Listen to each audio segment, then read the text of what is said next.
Morning, people. How are we all today? So we get Facebook on board.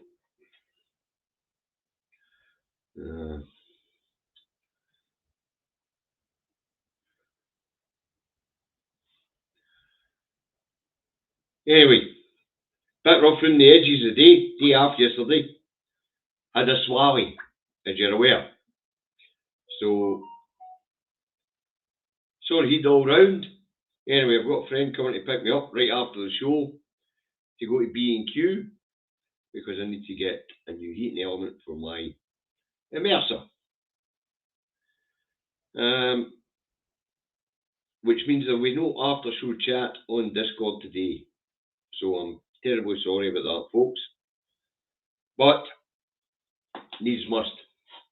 Can't have a smelly Davy or a smelly dragon, especially a smelly dragon the size of the bloody things, you know. Anyway, let's get underway. It's Indy Truck Davy, Truck Nat, home in his office in Salisbury, North Lanarkshire. And outside today is a lovely clear morning, but the temperature is more what we expect at this time of year. It is only 4 degrees, pretty chilly.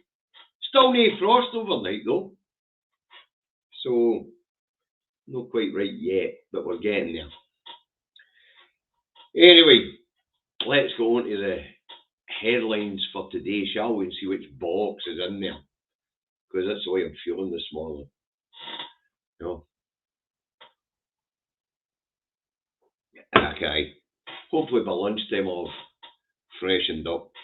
Anyway, first up this morning is the Scottish Daily Fail, and that tells us that the Health Minister Neil Gray is in trouble for attending sporting events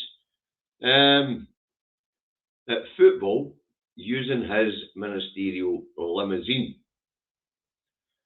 Now, of course, I've already pointed out that here in Scotland, ministers don't get ferried about in limousines. They get ferried about in Skodas. In fact, somebody put the name up, Octavia. But, you know, what this is, folks, and we have to get this clear in our head, this is an attempt to find somebody in the Scottish Government who was behaving like Starmer, taking gifts for sporting events, for music concerts, that sort of thing. But the truth is, of course, a health minister attending sports events is a wee bit different from a prime minister attending sports events. You see, the health minister has a reason to be there. Encouraging exercise and healthy living is what the health minister does. Whereas when a prime minister does it, he's on a fucking junket.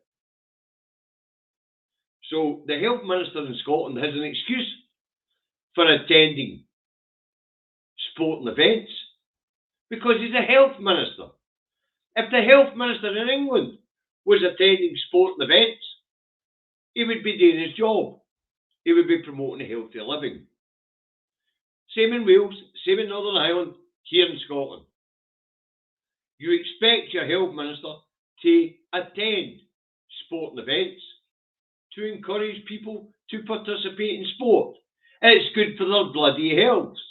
Now, it doesn't matter if it's a local football team or the national rugby team, the national football team, the national hockey team. It doesn't matter what it is.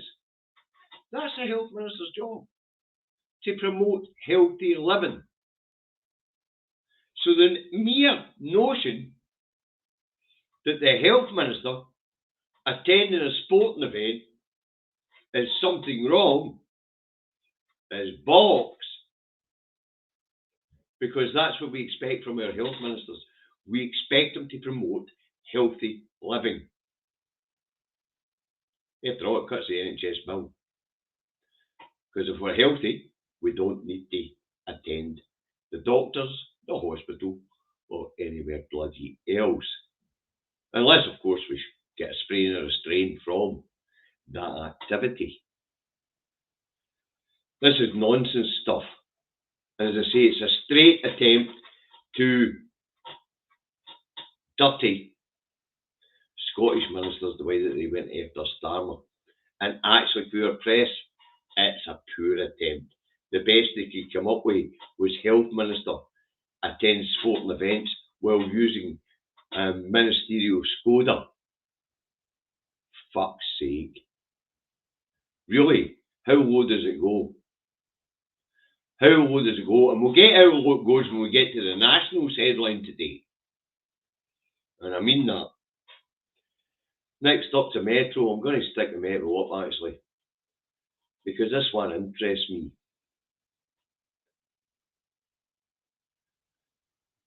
This one is really quite interesting, folks. Well, I'm not going to Metro, so I'll just tell you what it says. And this comes up in a few of the papers today. And the Metro goes on. Church of England sex abuse scandal. Time to go, Archbishop. Leaders petition calls for Welby to resign. Now this has to do with Justin Welby, the Prince of Wales, and minister of the Church of England, priest, whatever you want to call them, who'd been abusing children.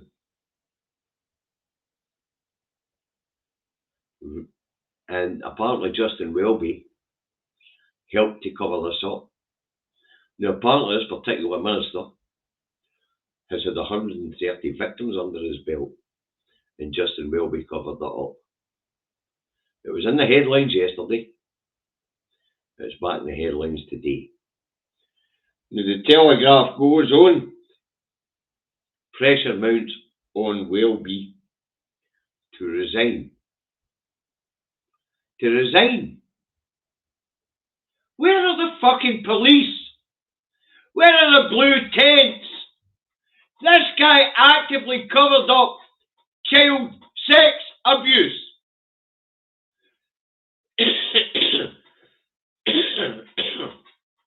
Pardon me. Sorry about that. But where are the fucking police? Where are the forensic tents?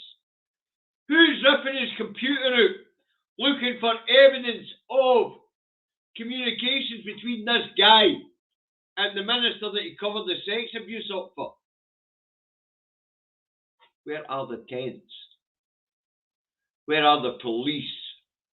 What makes this Archbishop above the fucking law? Saying that, it's English law. I don't know much about English law.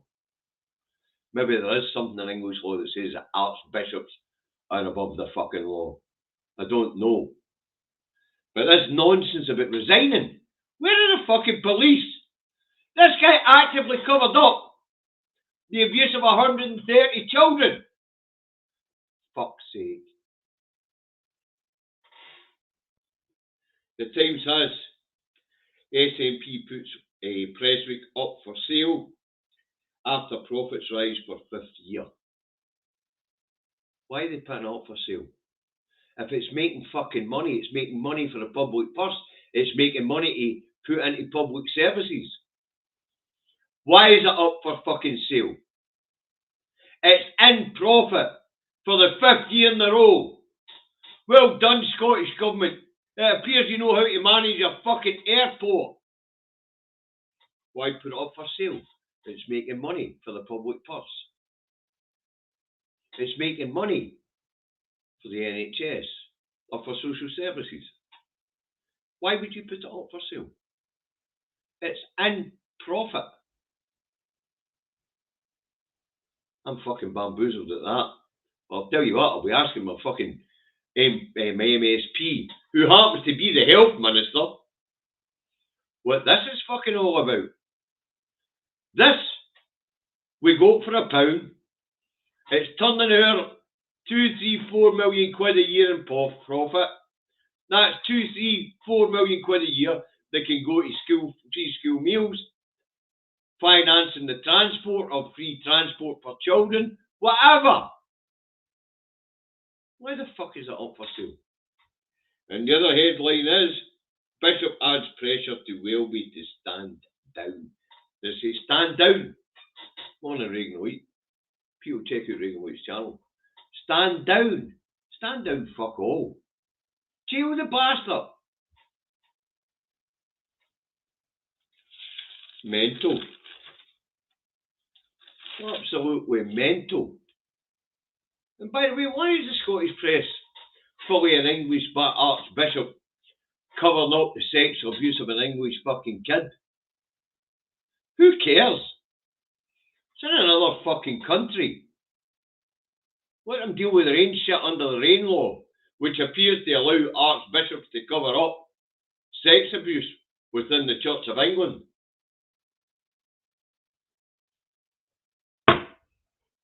The Scotsman says SNP in huge U-turn over backing deposit return scheme without glass. This is bollocks. They've no choice but to go ahead with the deposit return scheme. They're getting fucking sued left, right and centre already because a Section 35 order slapped on your deposit return scheme because of the internal market bill. Because the English are that fucking slow and don't care about their environment that they don't include glass, one of the most recyclable things in the planet, in their deposit return scheme, which isn't ready to go until 2026 because they're slow after fucking market, same the way they've been with renewables and everything else. And I'm sorry, Regan, or anybody else who is English watching this. This isn't a stab at the people, this is a stab at the governments. We've got one government going to be 880 million quid out of fucking pocket because of something another government did 465 miles away and done out of spite because they weren't ready to go. So they claimed it would distort the market in the UK because here in Scotland you would have had to pay 20 pence extra in a bottle of juice and you get your 20 pence back when you bought your next bottle of juice and return the bottle. The idea that people coming across the border would have to do that apparently would skew the internal market. Bollocks would it have? This is a different country. You come up here, you abide by our law. What's the fucking difference if it's abide by our retail standards and our recycling standards? There's no difference whatsoever. And if the argument made in the Section 35 by Alistair Jack was, what about the difference there would be in the two markets? What about the fact that I said to Ange yesterday afternoon that you could nip to Carlisle and avoid the minimum unit pricing on alcohol? We have divergence in our markets, of course we do. We're two different fucking countries. Wow! Mental. So we couldn't have glass, but we can have a minimum unit pricing, distorting the market. You couldn't make this stuff up, fuck. This is spiteful shite to the Westminster government. I'm sure the English people, and I'm sure Reagan will eat there and anybody else is English there, can tell us straight, would you be bothered if you come up this road and had to pay an extra 20 pence for your bottle of juice, but knowing that on your way out the door you could hand that bottle back and get your 20 pence back? Would you be bothered about that?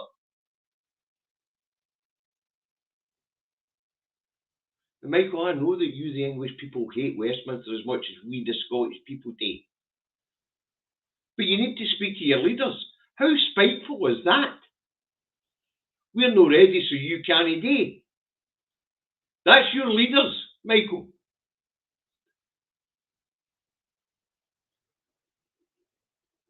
That's your leaders. That's how petty and childish they are. We're not ready, so you can't improve your environment and improve the planet. That fucking spiteful shite. And all this, you can't have a distortion in the market. How do you explain minimum unit pricing for alcohol here in Scotland when there isn't any in fucking England? Think about it.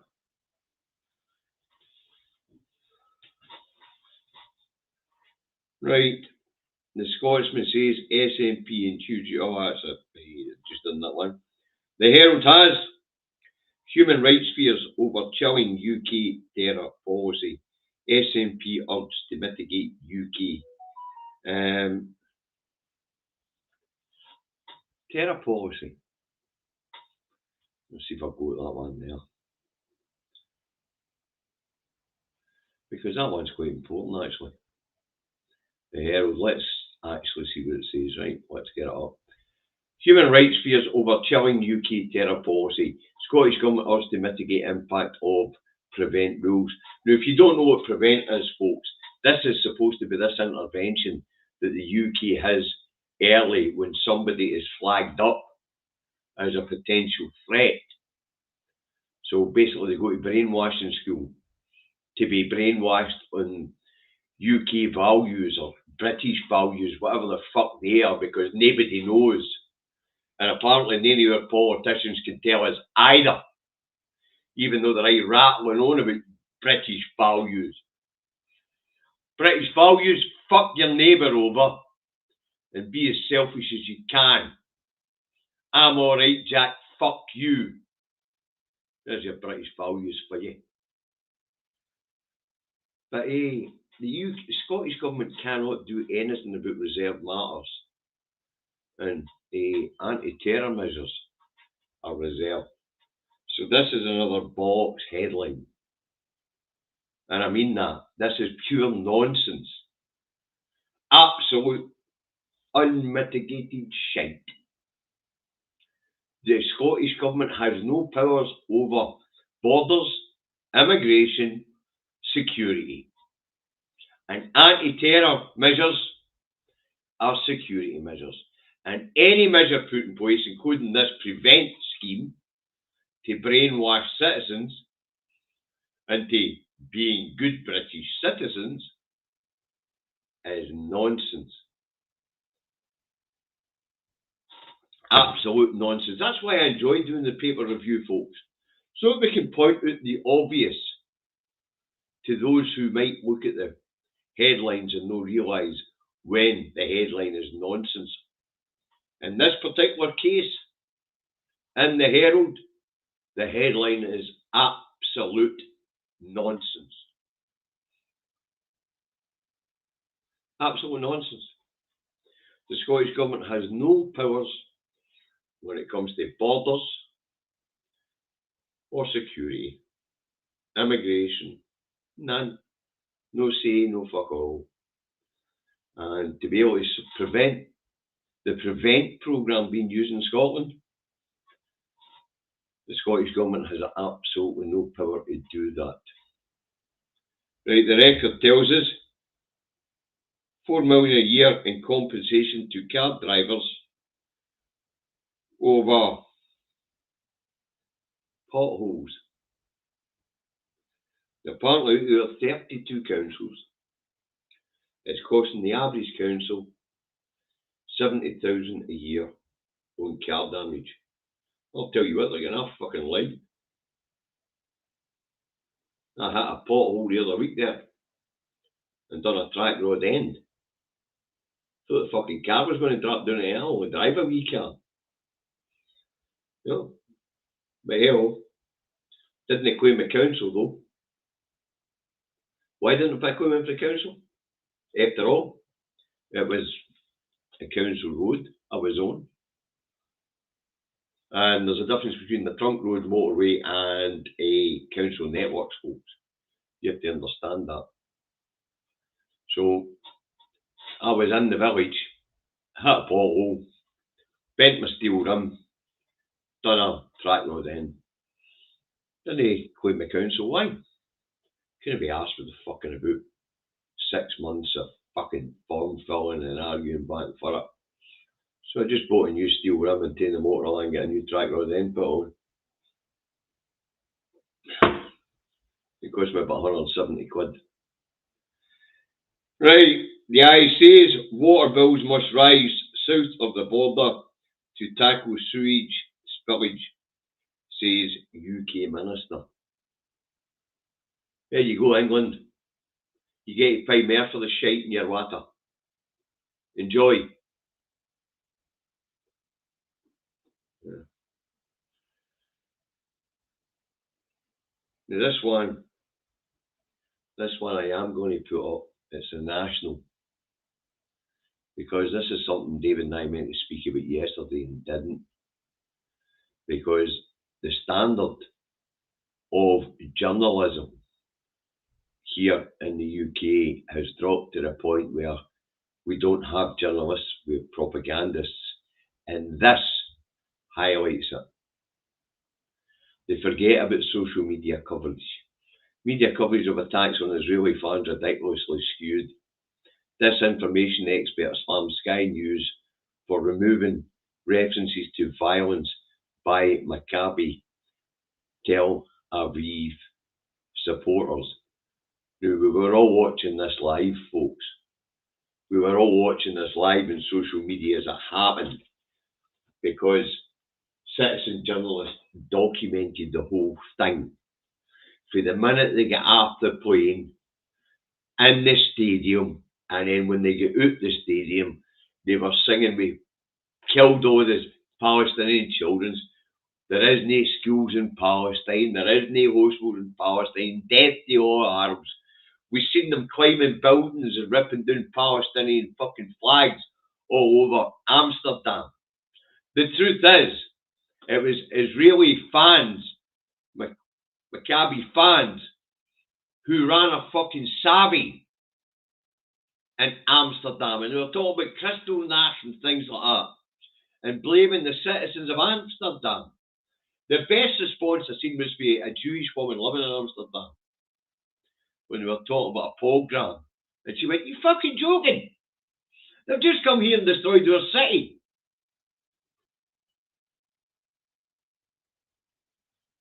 This tells you how bad the media has become. They no longer hold truth to power. They no longer tell us the truth. We could all witness what the Israeli citizens were doing in Amsterdam on real time on Amsterdam CCTV and on the footage put out by football fans, members of the public, and citizen journalists. The National is correct. Media coverage of attacks on Israeli fans ridiculously skewed. No, the people of Amsterdam were fucking defending themselves against a shower of fucking Nazi genocide,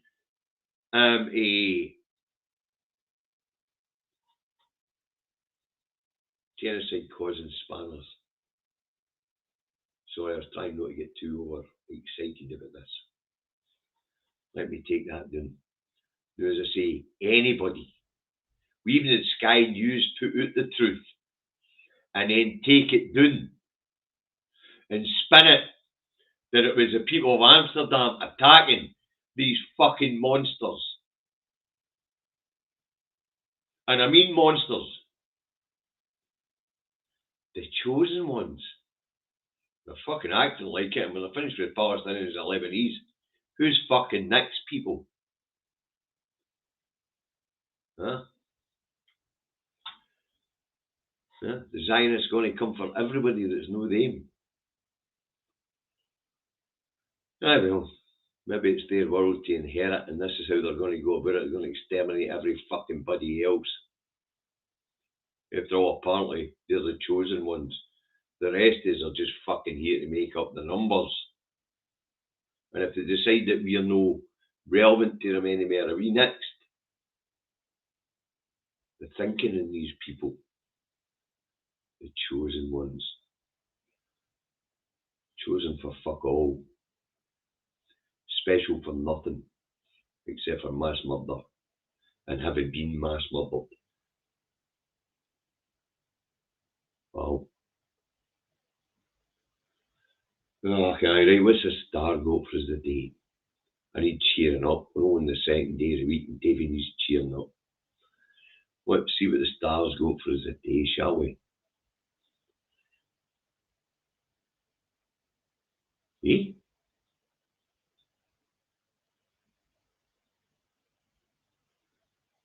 Eh? We put a star up, it's not going to let me there. Hold on, I need to get a star, folks. Can't Davis took the star.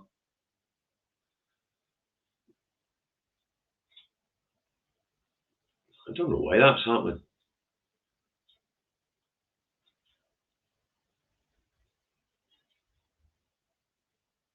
Yeah.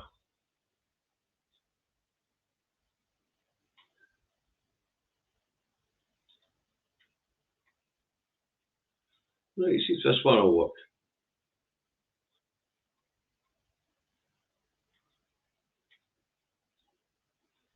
Can't even deal with the start, folks.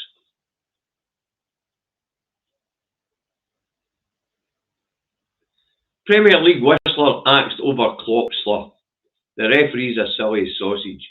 So apparently a ref had a pop at one of the Premiership managers doing that road and knew he's found himself either moved down to the lower leagues or sacked altogether. Anyway, I hope you can see that. Ah, you can. Good stuff. You know the best of headlines, but some of the other things in the Star are quite interesting on the side there. But one we want. I'll get two of them up now. I like that one. Be kind to psycho killer robots. I thought that was a brilliant one, that one. So it ought to be nice to and revealed the best looking slapheads in the world. Now that's right up there for Daily Star stuff. Brilliant. Can't beat it. Right. Friend of mine should be here in about 5 minutes. I'm off to B&Q. Sorry, didn't mean to advertise. I'm off to the builders merchant to get a heating element for my immersion here. So thanks for tuning in your numbers today, folks. I hope you enjoyed it. We don't have to get some nonsense in the press. And it's why I do this programme. To point out what's fucking nonsense and what's no. Like the heralding that's mitigate anti-terror laws for south of the border, not within the gift of the Scottish Government. Wow. Or the National pointing out that all the rest of the publications here in the UK are a bunch of lying bastards. Wow. But that's where we're at, folks. And as a plain speaking man who has the ability to use a keyboard and go and look for himself, I just feel it's the right thing to do to come on and tell you guys what bollocks we're watching, what bollocks we're seeing, what nonsense we're being told. As I say, today there was two queer stories which highlight how poor our press is. Mitigate anti-terror laws for doing south, which we can't do, as our imperial master imposes them on us, and the nonsense about Israeli fans being attacked in Amsterdam when actually it was the other way round. They went on the fucking rampage in Amsterdam. Couldn't make it up. Anyway, that's it for the day. Hit the like button, hit the subscribe button. It's up to you whether you share or no. But hey, enjoy the rest of your day. Look after each other. And we'll get you all again in the morning. And Dean, you're right. I don't like typing. If you want to contact me with a private message, there's a wee phone button on it. Hit that. You can say more than a couple of sentences and what you can in a paragraph of writing. Have a nice day.